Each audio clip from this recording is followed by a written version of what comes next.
Bah,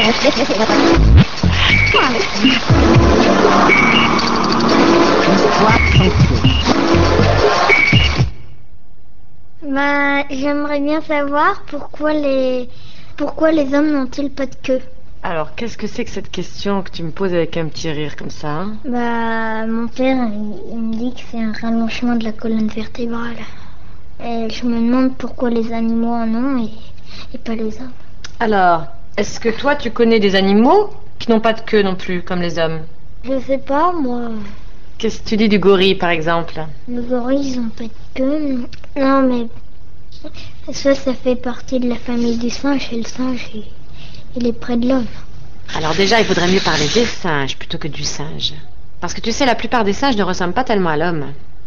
En particulier, justement, il y a pas mal de singes qui ont une queue. En fait, il n'y a que 4 espèces de singes seulement qui n'ont pas de queue. Bah, il y a le gorille, le chimpanzé. Et puis les gibbons, les orang-outans. Tous les autres, ils ont des queues. Mais alors, pourquoi la nature a décidé que le gibbon, le gorille et les 2 autres espèces n'ont pas de queue et les autres si? La nature d'abord, elle a rien décidé du tout, hein. En fait, au départ, les vertébrés, ils ont tous des queues. Et certains ont perdu leur queue, hein. Et donc c'est l'évolution qui a fait ce passage du vertébré avec queue au vertébré sans queue. Parce qu'une évolution, c'est pas toujours gagner quelque chose, mais aussi perdre des choses, hein. Ah oui, l'évolution de l'homme à partir de la préhistoire. En fait, à la préhistoire, dès que l'homme est né, il ressemblait beaucoup à un singe. Sans queue, et après, il s'est amélioré. Mais il faut que tu fasses attention, parce que l'évolution, ça concerne pas que l'homme. Ça concerne tous les êtres vivants. Ouais. Alors, il y a 18 millions d'années, un animal est apparu, qui n'avait pas de queue. Et celui-là, on a pensé que c'était l'ancêtre, c'est-à-dire l'arrière-arrière-arrière-arrière-grand-père des singes comme l'orang-outan, le gorille ou le chimpanzé. Mais cette bête qui est apparue et qui n'avait pas de queue, c'était quel animal? Alors, cette drôle de bête sans queue, c'est pas un orang-outan, c'est pas un gorille, c'est pas un chimpanzé, c'est pas un homme, bien sûr, mais un peu tous à la fois. Parce qu'il a les caractères communs à tous. Le scientifique qui l'a découvert, il l'a baptisé proconsul, pour une raison rigolote que je vais t'expliquer. Son fossile, il le découvre en 1930. Il vit à Londres, et à ce moment-là, il y a un spectacle de music-hall, dans lequel la vedette, c'est un chimpanzé, habillé comme un homme, avec un costume, un chapeau, et qui s'appelle Consul. Alors il se dit, voilà, mon fossile, moi je vais l'appeler proconsul. Consul ou proconsul? Enfin, le singe dans le music-hall, comment il a fait pour pas avoir de queue? À mon avis, il l'a pas fait exprès, hein. Donc, ce que je veux dire, c'est que chaque fois qu'il y a un caractère nouveau qui apparaît au cours d'évolution, le vrai responsable de tout ça, c'est le hasard. Enfin, tout au moins jusqu'à preuve du contraire. Et pourquoi le hasard, il a décidé d'enlever la queue? C'est marrant, toi, t'as l'air de représenter le hasard comme une vraie personne. Moi, je vois pas ça comme ça. Personne ne décide rien du tout.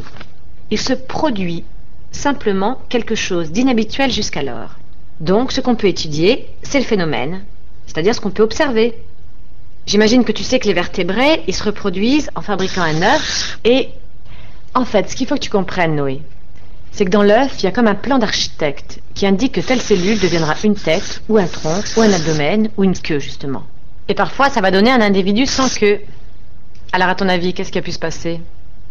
Peut-être que la nature les avait fait avec des queues, et les animaux n'avaient pas de queue. Et la nature a voulu voir l'inverse et peut-être qu'elle les a laissés comme ça. C'est une solution. Sauf que ta dame nature, elle n'a rien voulu comme tu dis. Le seul responsable de la disparition de cette queue, c'est le plan de l'architecte dont je te parlais, qui est niché dans la cellule et qu'on appelle justement le gène architecte. Eh bien ce gène architecte, il a perdu le plan correspondant à la queue. Pourquoi il l'a perdu? Eh bien, on n'en sait rien. Si on pouvait expliquer ça, on pourrait expliquer toute l'histoire de l'évolution.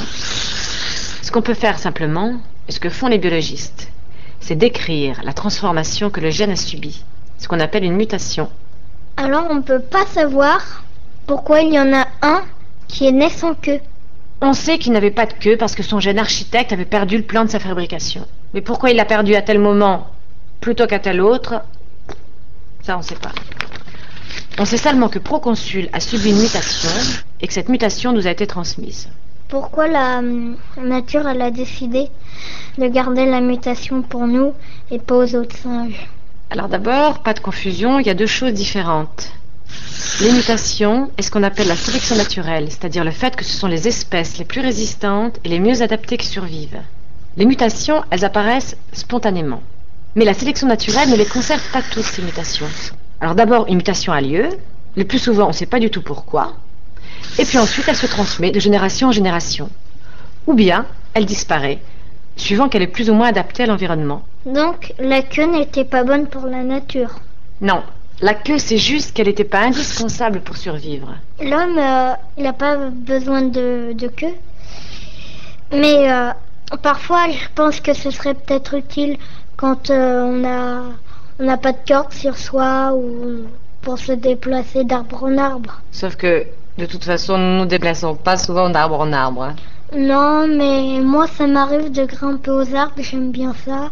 Surtout me déplacer avec des cordes. Moi, j'aime l'aventure.